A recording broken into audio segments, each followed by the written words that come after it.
Hi everyone, my name is Juana Bourgeois and I'm a four-year senior from Suffield, although some of you may know me as Miss Lopez's daughter. Today, I'd like to share one of my favorite memories from my time here at Suffield.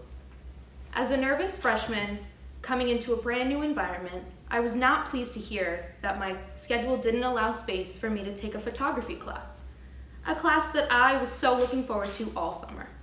Don't worry, I'm a photo TA now though. But I was left with Studio Art 1 to complete my freshman year class load. The first day, I was a little hesitant when Mrs. Fuller directed us outside and told us to pick a tree and simply draw it. Rory's Worko could probably remember the look on my face when I realized that this drawing would carry us throughout the fall term and that we would spend hours on perfecting it.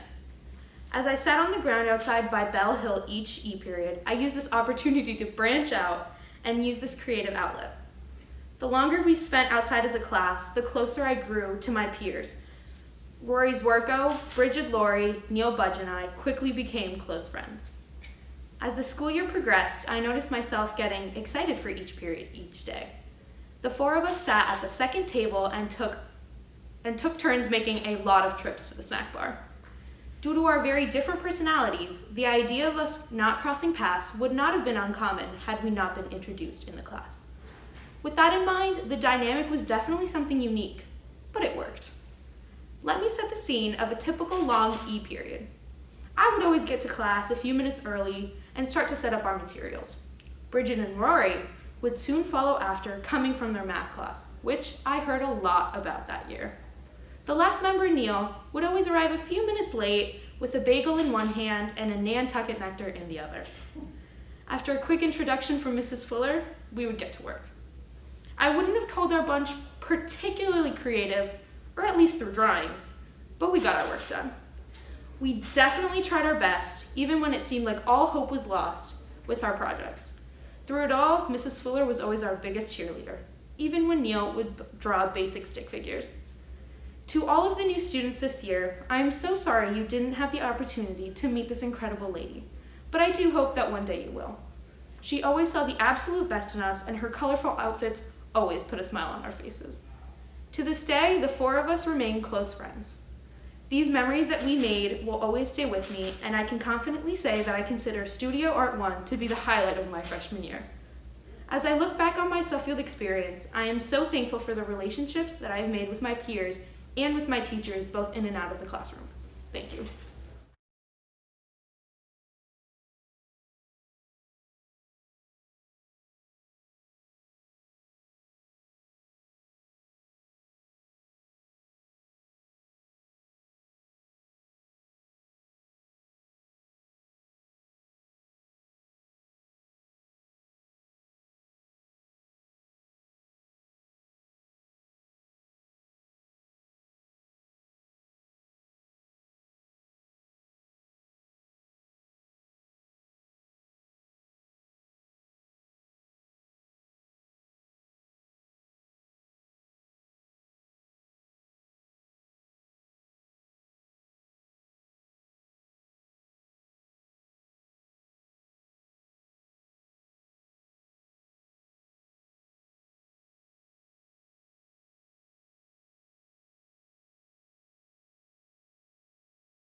Hello, my name is Dina Rosli and I'm a postgraduate from Kuala Lumpur, Malaysia. For my chapel speech, I wanted to talk about the process of making chicken rendang with my family and how it represents my cultural background. If it is unclear, the thought of not being home this year for Eid Mubarak is bringing me much nostalgia for family and, more importantly, delicious Malaysian cuisine. One such cuisine is the rendang, a traditional dish served by the Malay people at ceremonial occasions to honor guests and our taste buds during festive events. It is loved and enjoyed by all in our multi-ethnic community. My family prepares and serves it once a year on the first day of Eid Mubarak. Eid Mubarak, for those who do not know, is Arabic for blessed feast, which is a celebration following the holy month of Ramadan, which is part of the Islamic calendar. Though I am speaking on this because of my fondness for my mother's home-cooked meal, I shall attempt to salvage the proceedings. Rendang is often described as a rich dish of meat that has been slow cooked and braised in coconut milk seasoned with an herb and spice mixture. until the liquids evaporate and the meat turns tender, becoming caramelized and infused with rich flavors. In other words, it's a stew, a very tasty stew. The day before the Eid celebration, my family members all gathered to contribute to making this dish. It comes in many versions, and families typically have their own recipes. There is an ongoing debate about the origins of this dish, but it can be traced back to West Sumatra in what you may know as Borneo. And yes, a big swath of Borneo is part of East Malaysia. Prepared by the Minangkabau people as far back as the 8th century, the rendang was synonymous of patience, wisdom, and persistence, as all three are required to cook the dish, from the selection of ingredients to the control of the cooking temperature and constant stirring. The first step in the prepping process is to purchase 5 whole chickens, all cut into smaller pieces, and refrigerate them in order to keep them fresh. The second step is where my brothers and I wash and chop 10 pounds worth of onions, garlic, ginger, galangal, and turmeric. Once we're done chopping the spice paste, we blend it in a food processor until fine. Simultaneously, we have to prepare the karisik, or toasted coconut, which is a pivotal ingredient by adding the grated coconut to a dry pan and stirring continuously until they turn golden brown. Once done, my mother heats the oil in a special stew pot she uses only to cook this dish. She adds 5 sticks of beaten lemongrass and let it be for 15 minutes. Next, we add the spice paste, cloves, star anise, and cardamom and stir fry until aromatic. My mother usually lets it sit for 30 minutes until it's time to add the chicken. Following that, the coconut milk, tamarind juice, and water are added, and it is let to simmer on medium heat, stirring frequently until the chicken is almost cooked. The kaffir lime leaves, karisik, and sugar are then added, and it is important to continue stirring in order to blend well with the meat. The heat is then set to low. The pot is covered with the lid and left to simmer for 3 hours or until the meat is really tender and the gravy has dried up. More salt and sugar can be added if needed. At this point, your rendang is ready to serve.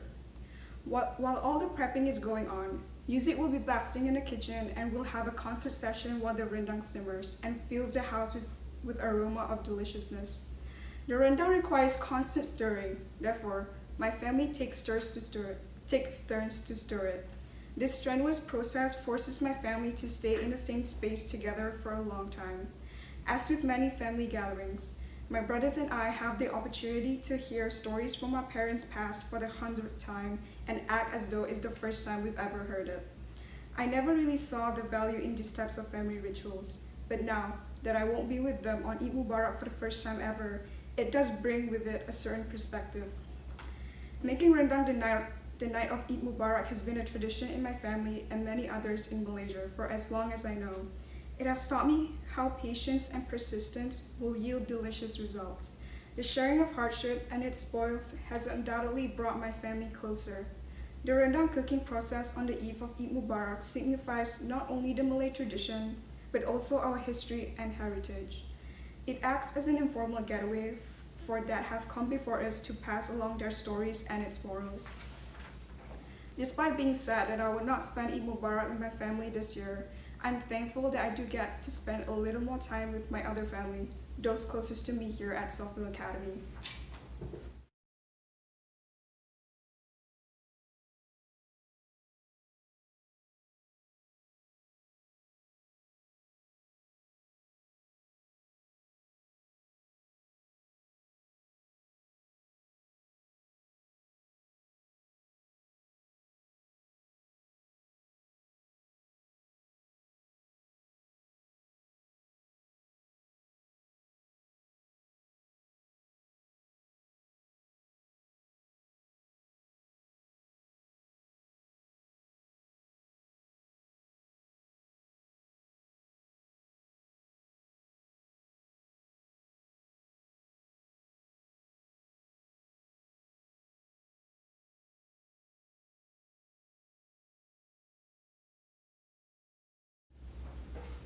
Hi, my name is AJ Skosby and I'm a 4-year senior from Somers, Connecticut. Today I'll be reading one of my college essays. I was a kid everyone wanted on their team during gym. I was considered the most athletic out of my siblings. Name any sport and I most likely played it. Sports were my world, especially soccer. Soccer some of my best memories are happily sprinting the fields after school with some of my closest friends. I can still smell the scent of freshly painted lines and cut grass. I was dedicated to the sport and played on my own team, an indoor team, and a club league. As soon as I stepped on the field, my adrenaline would pump. Every time I scored, had an assist, or even touched a ball, I was the happiest kid in the world. With mixed emotions, high school came, and I changed schools. As a freshman, I tried out for varsity. I went to preseason with positive thoughts, hoping the best, but immediately I was intimidated by the big, tall, and talented seniors.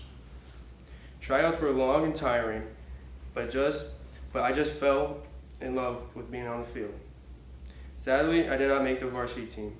I was bummed. However, instead of dwelling on what didn't happen, I thought it was an excellent opportunity to try one of my favorite sports that I've never played before, football. Though I had a great fall season playing football, I regretted my decision to give up on myself and my soccer career. The following summer, I worked out every day, pushing myself and learning from my mistakes. I ran miles after miles, early in the morning until I feel I had the need to throw up, and then going to the gym until I could no longer feel my body. Returning to school in the fall, I was ready. I tried out for the varsity once again. Though I did not make the varsity team, my coach decided I could play swing for both JV and varsity. I haven't achieved my goal yet, but I wasn't going to give up on myself this time. Every practice and game for junior varsity, I pushed myself by working on my technique, endurance, and speed. Already, I was working toward my goal of making the varsity team once again. That goal seemed out of reach when the season came to an end. I chipped my bone in my kneecap during basketball practice that winter. After immediate surgery, my focus on making varsity soccer was replaced with hard working to rehabilitate my knee. I felt like giving up, but I knew I couldn't. I went to physical therapy and started running and lifting, and I was strong enough by the fall to try out once again. While I started my junior season, I ended up playing with varsity towards the end of the season. Even after the season ended, I went to the gym every day after school, played soccer whenever I could, and I was determined to improve. I was already excited to be in the best shape and I could be for my senior season on varsity. However, it happened again. At captain practice in June, I received the ball and I was tackled from behind. I went down and I was diagnosed later with a torn ACL, meniscus, and MCL. I worked so hard for so long to achieve my goal, I felt defeated. Though I knew that I was not done playing the sport I love, I also knew that there was no excuse for me to give up. I am still working harder than ever, with a new goal of being the best version of myself. Though I cannot do much of physical activity, I remain an active member of the varsity soccer team, helping my teammates train and offering support from the sidelines. I learned that even with hard work, achieving our goals is never guaranteed. The unexpected obstacles that came my way shaped me into a better person, showing me what I'm capable of. Thank you so much.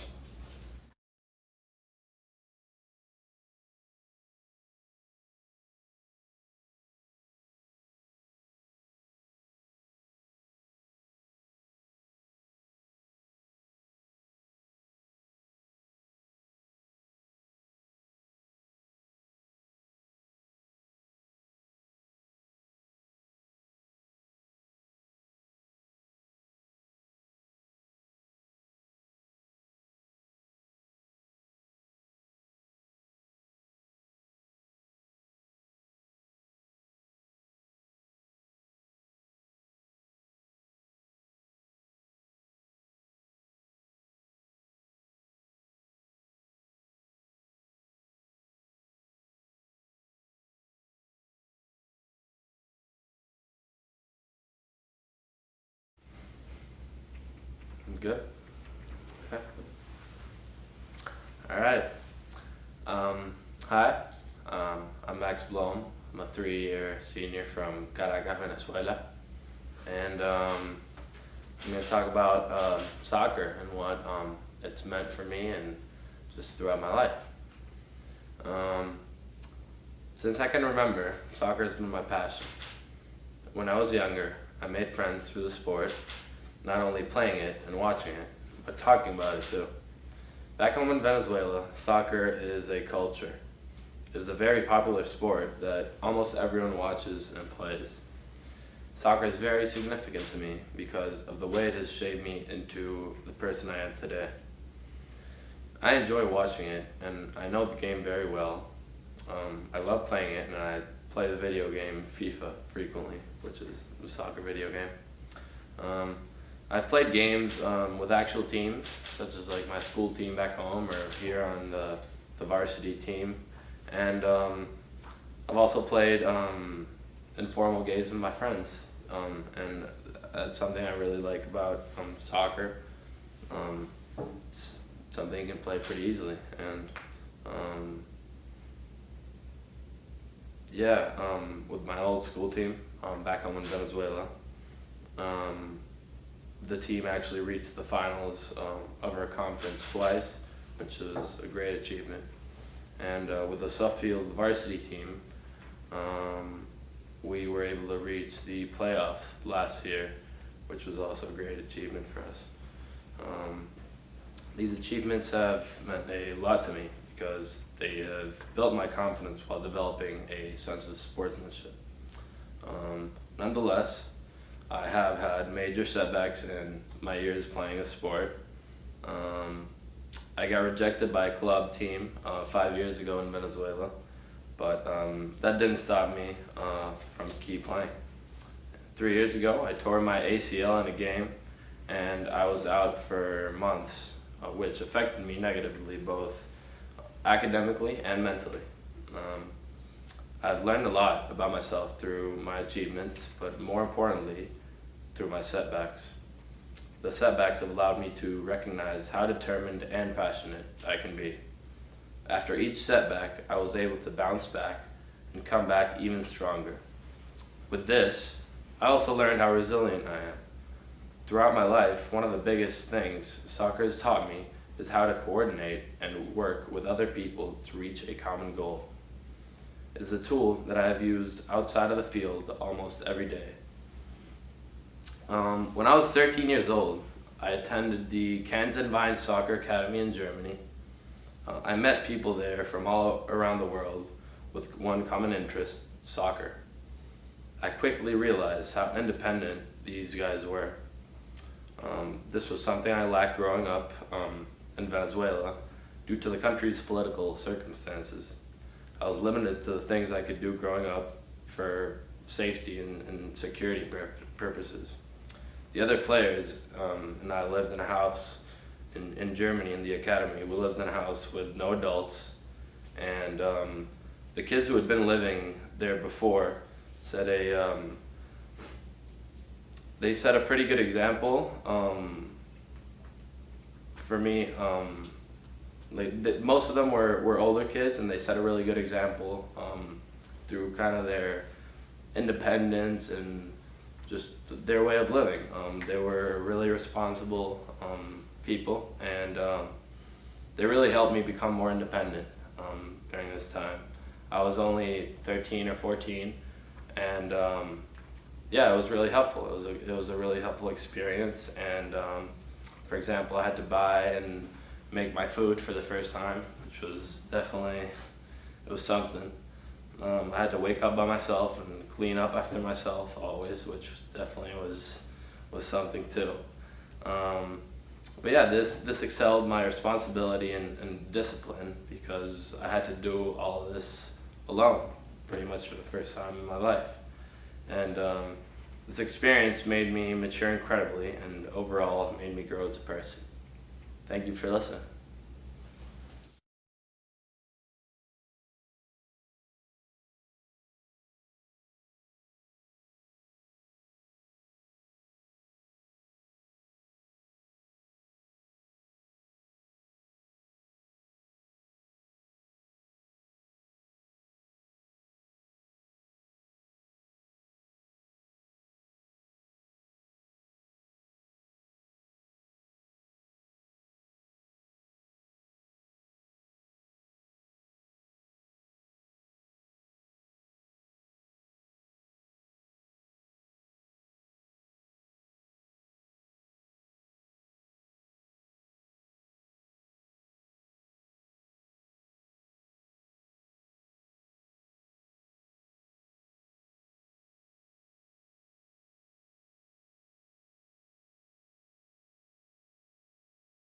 Oh no.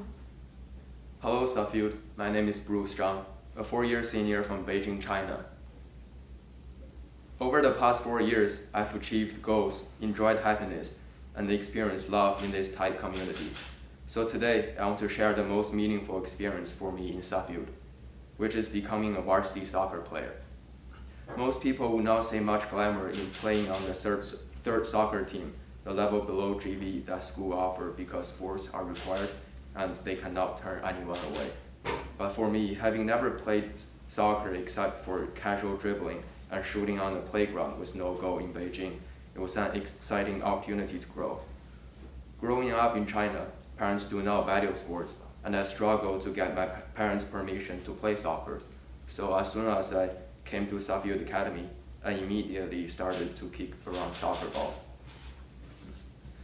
My basic skills were decent, thanks to those years on playground. Yet, at the start of my freshman year, I have no sense of what it was like to play on a fall field with two fall teams. So despite Mr. Warren invited me to try out, I ended up in the third soccer team. I was discouraged. However, I resolved to see this as the beginning of a direct climb to the varsity team. I practiced diligently, spending extra time in the weight room alone in addition to ordinary practice. However, I never started a game. I never played more than 20 minutes in any games. My varsity dream seems simultaneously right around the corner and impossibly right far away. I even briefly considered transferring to the fourth team to get more playing time. After deliberation, I recognized that practicing with stronger teammates would be more beneficial long term. Rather than running away from this challenge, I would push myself to improve, and I did. By the end of the season, I had scored 5 goals in games, becoming the most productive striker on the team. My patience and hard training paid off. In sophomore year, I made the GV team, securing a starter position at left back. After the season ended, I was invited by Mr. Warren to attend the exclusive soccer camp for varsity candidate the following summer. I was elated.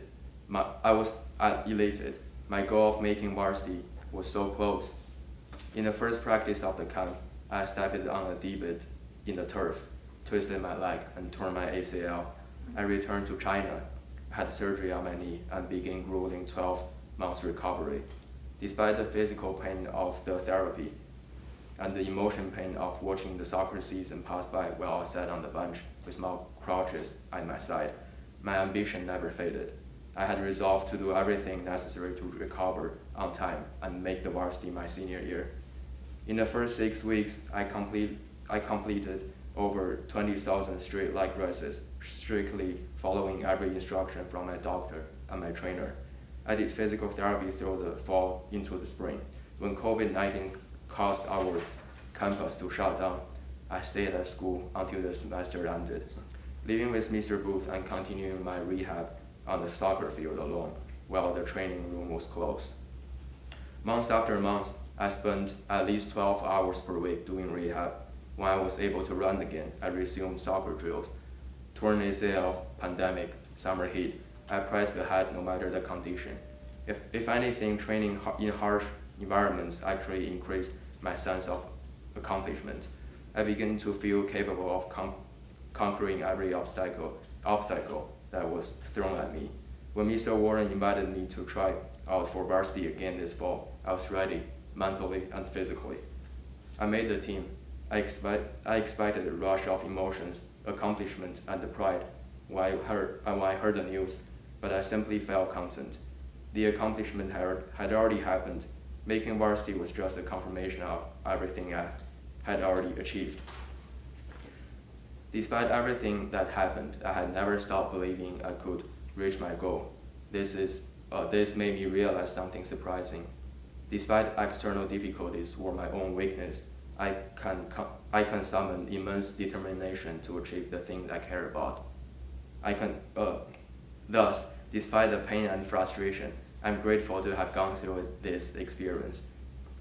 The courage and willpower I discovered and developed can encourage me and inspire me to overcome bigger challenges in the future.